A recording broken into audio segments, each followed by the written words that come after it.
My golden sister and her fiancé asked me to split their inheritance after their wedding. When my parents sided with them, I revealed a dark family secret. My name is Olivia. I'm 30 years old. I used to think that if I were good enough, independent enough, then my parents' love would come to me like a natural reward. But the older I got, the more I realized, in some families, love isn't distributed fairly, it's handed out based on favorites.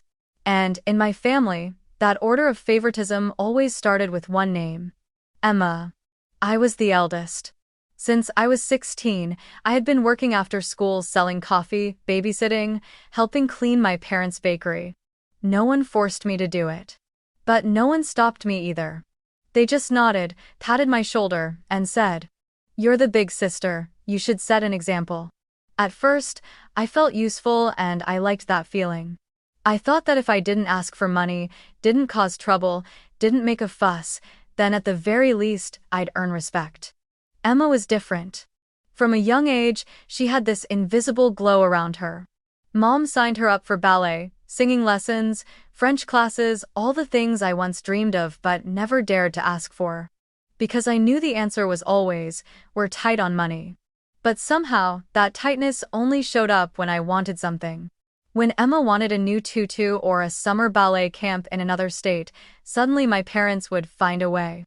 I remember when Emma turned 10. Mom hired someone to dress up as a Disney princess to host her backyard birthday party.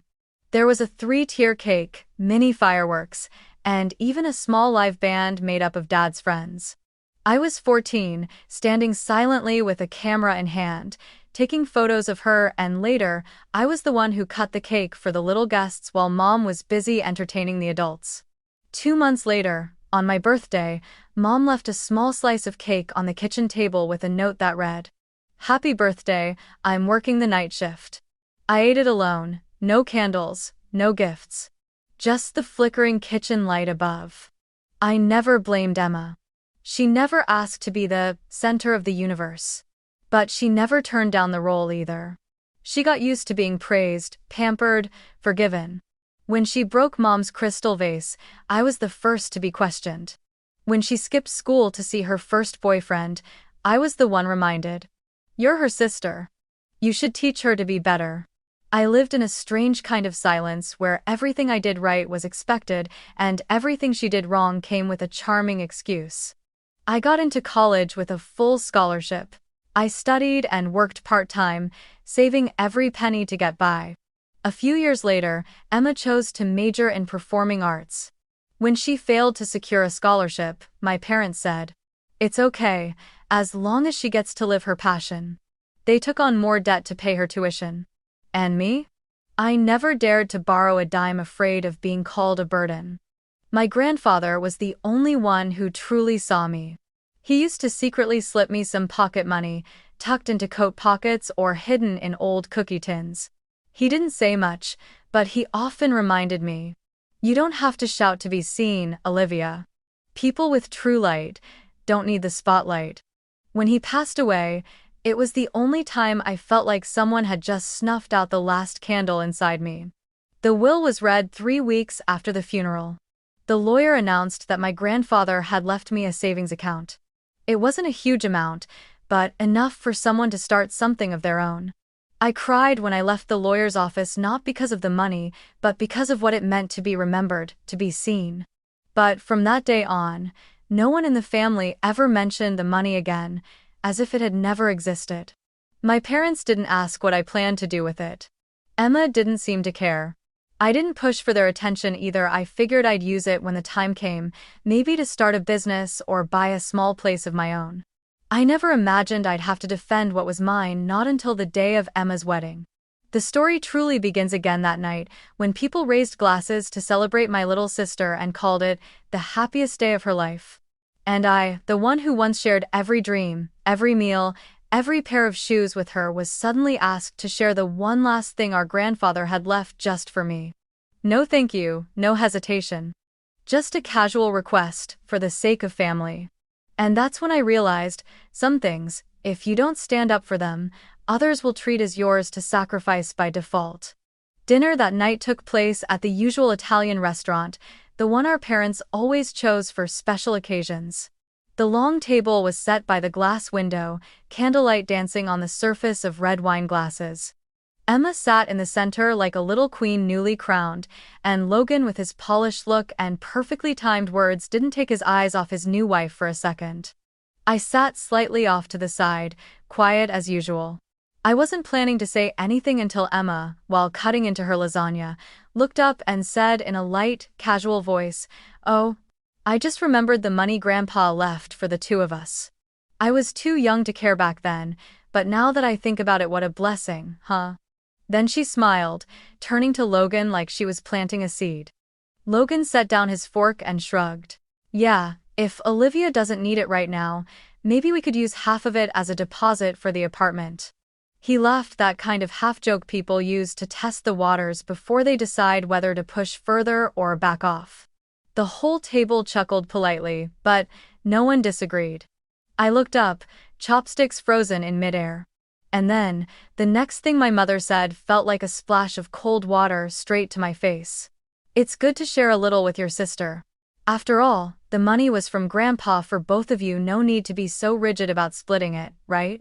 She said it as if she were gently suggesting I give up the last piece of bread, not asking me to split my inheritance. I don't remember how I kept eating. Everything went hazy. I smiled faintly, nodded out of politeness, then focused on folding my napkin as if that small act could anchor me against the rising tide in my chest. No one noticed the silence. They kept talking about furniture, a delayed honeymoon, and a small startup Emma was thinking about. The next day, I got a message from my mother. "I just hope you girls know how to love each other. Your sister just got married, it's going to be tough. If you can help, no one's forcing you." It wasn't a long message, but long enough to guilt me. Then came one from my father. "I think you should try to see the bigger picture. Life is about giving, sweetheart. Grandpa really loved Logan, didn't he?" I didn't reply. But I started to feel suffocated.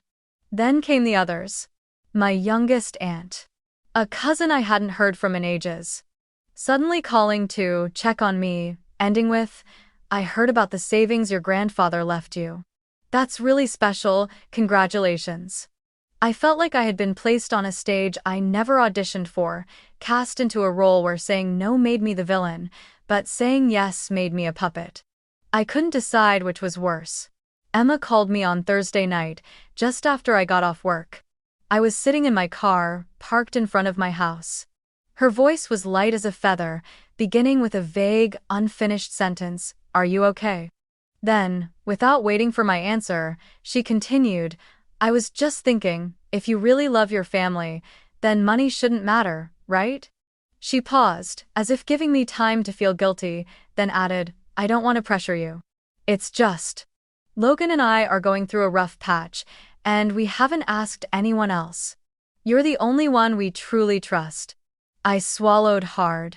Not because I didn't have an answer, but because any response I gave would be used against me, painted as heartless or selfish. So I simply said, "Let me think about it," and ended the call. But I knew this wasn't a request.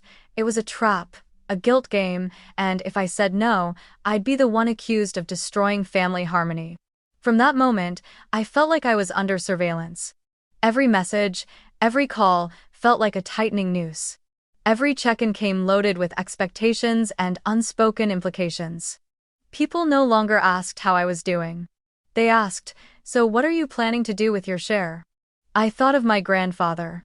Of that last afternoon, I sat with him, listening to stories from his youth. He had spent his life saving up what little he could, not so I could share it for the family, but so I could have something to start with when no one else was around.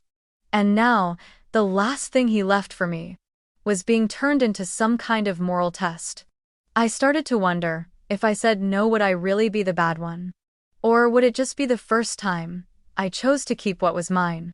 I thought things would stop at subtle hints, a few suggestive texts, maybe some fake concerned calls. But I was wrong. Very wrong. The following weekend, Mom called. "Can you come by for a bit? There's something the family needs to discuss." Her tone was gentle as always, but I sensed something different. It wasn't concern. It was preparation.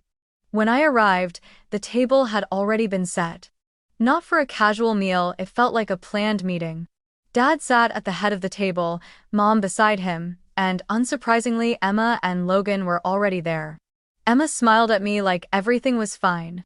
Logan gave a small nod, eyes avoiding mine. I sat down, placed my bag on the chair beside me, and felt a storm begin to build in my chest. Dad spoke first. We just wanted to have a calm conversation about something. I know you're not thrilled when people bring up Grandpa's money. But the more we think about it, the more it seems if you were to share just a small part, not half, just 40%, it would be both considerate and reasonable. Think of it as a wedding gift for your sister, and a way to keep peace in the family. I looked at him, not with anger, just disappointment. Then I turned to Mom, who hadn't said a word. She was calmly pouring tea, her expression oddly serene. I asked, my voice steady but firm, "So, what do you think, Mom?" My mother set the teapot down and replied softly, "You have the right to say no. But sometimes, sharing a little is how we show love. No one's forcing you. It's just how you choose to act will be how everyone comes to understand who you are."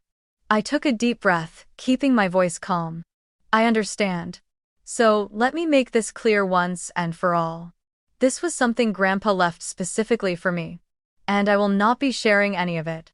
Not because I'm selfish, but because no one here has even asked why he left it just for me. All anyone seems to care about is how much I'm willing to give up. The room fell silent. Emma looked at me, gave a half smile, then turned away. No one said another word. I stood up, thanked them for the meal, though I hadn't touched a bite, and walked out of the house I once grew up in. But it didn't end there. The next day, the messages started coming in. "Olivia, why are you making such a big deal? She just got married. Young couples need help these days. You're single, it's not like you have that kind of pressure. Oh, do. Heard you're refusing to share even a small portion? That's hard to understand." I didn't reply to any of them, but every word clung to me like dust. The more I tried to shake them off, the more they settled. One Wednesday afternoon, I was parked behind a grocery store. My half-eaten salad sat untouched on the passenger seat. I wasn't hungry, but I didn't have the strength to finish it either. For a week now, I'd been living inside a storm, trapped in a play I didn't audition for, the only one who didn't belong on that stage. And just then, my phone buzzed with a message from someone I never expected. Aunt Myra. She was my father's younger sister, the only woman in the family who ever looked at me without the lens of "the eldest must sacrifice." At every family gathering, she was always the first to ask me, "How's work? Are you taking care of yourself?" Not out of politeness, but because she truly cared. When I got into college, she sent me a leather-bound journal with a note inside. "Don't let anyone make you feel like living for yourself is wrong." She was never loud, never intrusive, just a quiet presence in the background, always there to lift me up when I felt like disappearing. Her message was just one line. "I don't know if you want to hear this, but I think you should." Attached was an audio file. I tapped play, not knowing what to expect. But in just a few seconds, everything Emma had built, the sweet words, the gentle gestures, the facade of doing it for the family, crumbled to dust. Emma's voice came through, sharp and cold. "As long as Mom and Dad pressure Olivia hard enough, we can get at least 30%. She's weak. Just pretending to be strong. Don't worry, babe, it'll all fall into place. Just keep the sad face on around Mom and Dad, they'll cave." I couldn't breathe. I stopped the recording, but her voice kept echoing in my mind like a blade. My hands trembled, not from rage, but because the last layer of trust I'd been holding onto had just collapsed. I leaned back in my seat, my forehead resting against the steering wheel. The car was silent, filled only with the hum of the AC and my own sharp breathing. I could never cry in front of them, never. But in that cramped space, I broke down like a child. I cried because I felt lost inside the very family I had tried so hard to hold together. I cried because I realized that all those years of trying to be good, never asking for anything, never causing trouble, still weren't enough to earn respect.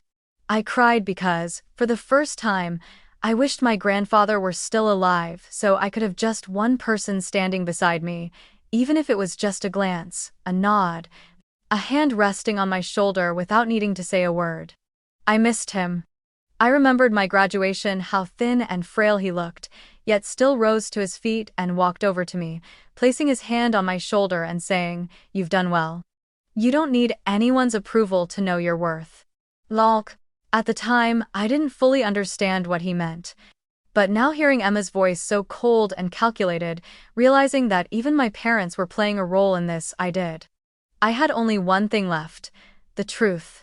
And one person like Aunt Myra who still believed in me, who quietly stood by me, just like Grandpa once did. I wiped my tears and sat up straight. Something inside me began to shift. Not rage, but a deep realization that if I stayed silent, they would never stop. And for the first time in my life, I knew with certainty I wouldn't let them write this story for me anymore.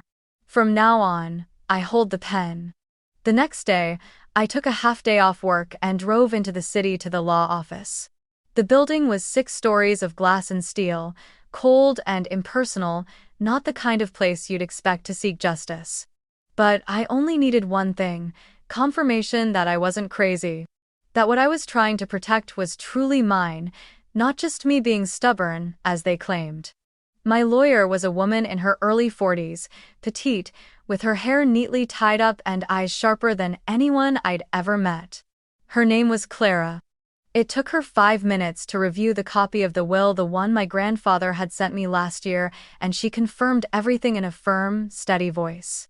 "Miss Olivia, this inheritance is a personal asset left directly to you by the deceased, not held jointly or through any intermediary.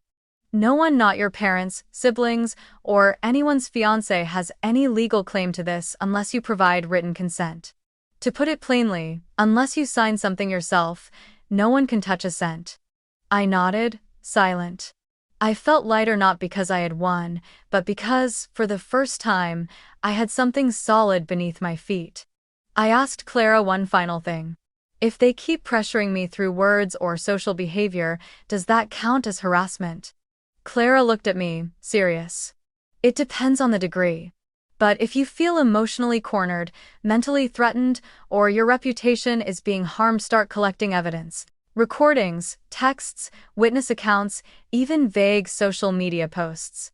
We'll know what to do." 1.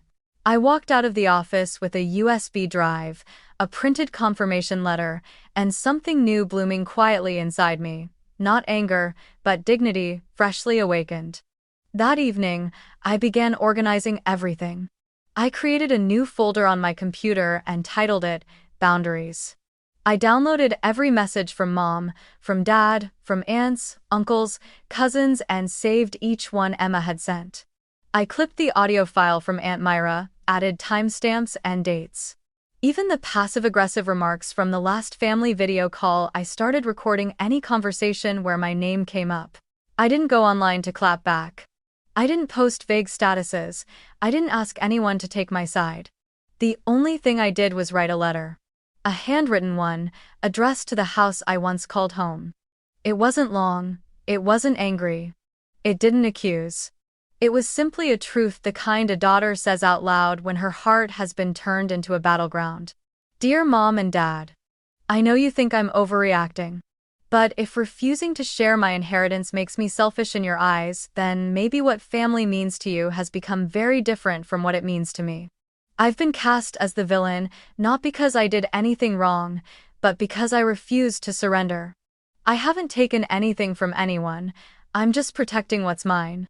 And if my silence all these years was mistaken as agreement, then from now on, I will no longer be silent. Please understand, this isn't rebellion. It's the first time I'm learning how to set boundaries. Olivia." I sealed the envelope myself and dropped it in the neighborhood mailbox. Not because I wanted to be formal, but because I no longer wanted to hear their defensive voices cutting me off over the phone. I needed quiet enough for them to read every word. Enough that they couldn't interrupt. 2 days passed. No reply. Not a word from Mom. No missed calls from Dad. No explanations. No pushback. Just silence, but this time, it carried something heavier: refusal to listen. I knew they had read it. Because that night, I saw Emma's new Instagram post. A wedding photo with the caption, "Family is not just blood, it's those who stand with you when others turn their backs." I didn't need to read the comments. I knew exactly who that message was for, and I knew, behind that picture of two clasped hands was something else entirely: a warning. She wasn't backing down. But this time, I was ready. I started living with more clarity, not out of fear, but out of awareness. I didn't strike first, but I observed. I documented, and I defended every inch of what was mine, like a quiet warrior. I learned how to say no without attaching an apology. I learned how to walk out of a room without offering an explanation. I learned to believe that I didn't need to please anyone in order to keep what was rightfully mine. The gossip didn't stop. I heard relatives were calling me difficult, stubborn, disrespectful to my parents. A distant cousin messaged me, saying, "I never thought you could do that to your own sister." I didn't reply, because for the first time in my life, I knew my silence was no longer submission. It was me standing up. In silence. With evidence, with clarity, and with a self-respect that no longer negotiated. 3 days later, over the weekend, I received an invitation to a small family gathering at my aunt's house, a casual potluck dinner, supposedly for the birthday of someone I barely knew. I knew Emma and Logan would be there, and I knew my parents would pretend nothing had ever happened. I wore a simple black dress, my hair neatly tied back. No makeup, no jewelry except for the silver ring my grandfather gave me when I turned 16.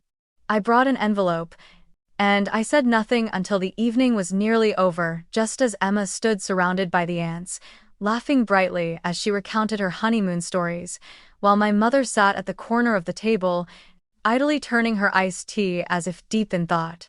I walked over and placed the envelope gently on the table in front of my parents. No raised voice, no drama. "You should listen to this. And if this is the kind of family you want me to sacrifice for, then at the very least, you deserve to know who you're asking me to protect." My father looked at me, about to speak, but I stepped back calmly. I didn't wait for their reaction. My mother opened the envelope, unfolded the printed transcript, and her eyes scanned the lines quickly. Her face turned pale.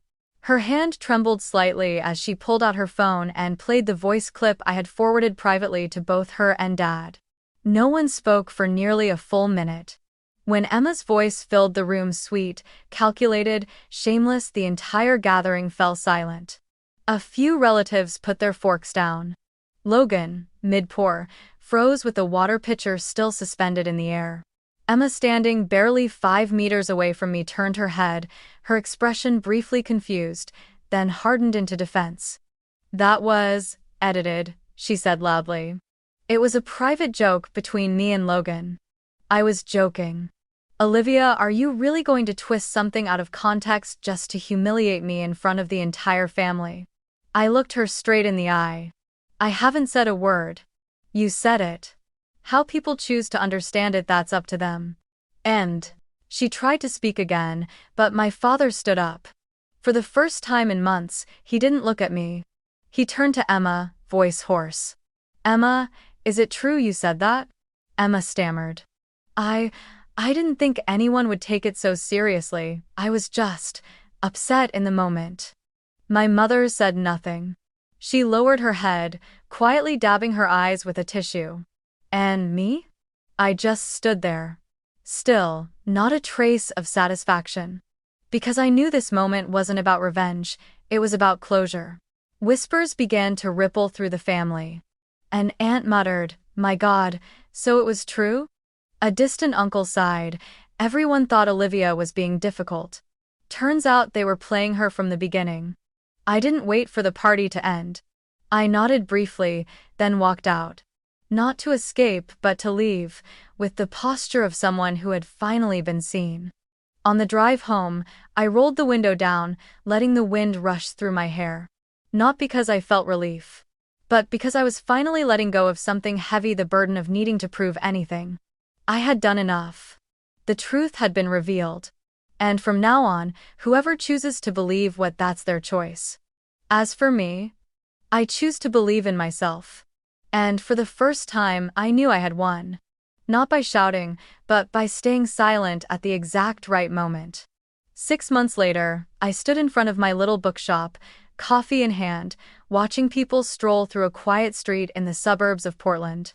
A simple wooden sign hung above the glass door. Fern and Firelight, a place to begin again. I chose that name not because it was poetic, but because it was true. Ferns survive in the shade. Firelight, that was the warmth I had to build with my own hands, after everything. This bookshop had once been a vague dream I tucked away in college, a place where no one fought for the spotlight, where the pages spoke the words I couldn't say to my family. Now, it was real, small, yes, but enough to feel like I finally existed, fully. Aside from running the store, I started writing a blog. At first, it was just scattered posts to vent. But gradually, letters began to arrive from strangers, mostly women, saying they, too, had once been called cold for setting boundaries, or blamed for refusing to carry responsibilities that were never theirs. I called the blog Quiet Rebellion because that's exactly what it was. No shouting, no fighting, just walking away at the right time. I never mentioned Emma on the blog. Never spoke Logan's name. I didn't spell out the story. But anyone who had lived through what I had would understand. I simply wrote, family is not a place where you're forced to forget your self-worth just to preserve someone else's comfort. If staying silent means losing yourself, you have the right to speak. And if someone says you should sacrifice, ask them, why is it always you? I heard Emma and Logan canceled their honeymoon after the dinner at my aunt's. They had planned to go to France, but couldn't afford the deposit once the family wedding gift fell through. A few weeks later, they moved out of the upscale apartment they had just rented, settling into a small studio on the outskirts. A former friend of Emma's once messaged me. She still doesn't get it, still tells people you're too sensitive. I didn't care. Not anymore. My parents sent a handwritten letter, my mother's shaky handwriting, thick paper, blue ink, filled with clumsy apologies. We're sorry for making you feel alone in your own family. We didn't realize how deeply we put you in an impossible position. We were wrong, and now we can only hope that someday you'll forgive us. I folded the letter and placed it gently into the wooden drawer beneath the register. I didn't tear it. But I didn't reply either. Forgiveness doesn't always require a conversation. Sometimes, forgiveness is simply choosing not to carry the anger any further. These days, I wake up early, open the shop at 8 a.m., switch on the warm yellow lights, arrange the books along the shelves, then pour tea from the old clay teapot my grandfather used to own. There are familiar customers now, a literature teacher, a retired doctor, a few college students who like to tap away on their laptops in the quiet. They know nothing of my past, and I never tell them. Here, I'm just Olivia, the owner of a small bookshop. Not Emma's sister. Not the difficult child. I have a quiet corner behind the store, just a small table, a few notebooks, and one black and white photograph. Me and Grandpa, taken on my 16th birthday. We're both laughing, sunlight dotting our faces, his hand resting gently on my shoulder. When I feel tired, I look at it to remind myself that once, there was someone who believed in me without conditions. Sometimes I still dream of the old house, of my mother calling from the kitchen, of the feeling of hearing my name spoken with care, but then I wake up, and I know. This place, however small, is mine. No one has the right to take it. No one can define me by the role they wished I had played. Victory doesn't come when people fall to their knees to apologize. It comes when you no longer need their apology to keep going. And maybe, for the first time in my life, I feel free. A freedom not born from leaving someone behind, but from returning fully to myself, quietly, completely. I'm not telling this story to complain. I'm telling it so that if you've ever been labeled difficult or selfish just because you refused to let go of something you truly deserved, you'll know you're not alone. If you've ever been asked to step aside, to give up your share, your voice, your feelings so someone else could be called the pride of the family, then you're not unfamiliar. You are me. And I am you. And if you're sitting there, reading these words, feeling that familiar tightness in your chest, maybe it's time for you to stand up too. Stand. Hold on to what is yours. And if someone calls you selfish, smile, because that's the moment they realize they no longer have control over you. And finally, I want to leave one message just for you, the person who needs to hear this more than anyone. You don't need to sacrifice any more just to be called kind. Okay. You don't need to stay silent any longer just to be called well-behaved. You don't have to keep reaching out to hold together a family that's been letting go of you, piece by piece. You are worthy. That's it. That's the truth. And if you feel seen by what I just shared, leave this one line under the video. I deserve to keep what's mine. So I'll know you're here. So you can remind yourself that you no longer need to give more just to prove you're enough. Because you, just as you are already are.